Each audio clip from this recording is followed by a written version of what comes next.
What's up, everybody? This is part 2 of the Sears unbagging, and I want to let you guys know that about this case so I can store my multimeter and the moment of truth.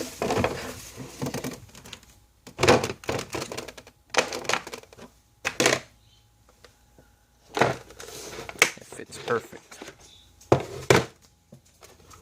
inside this case, and you also have more space for maybe a voltage tester.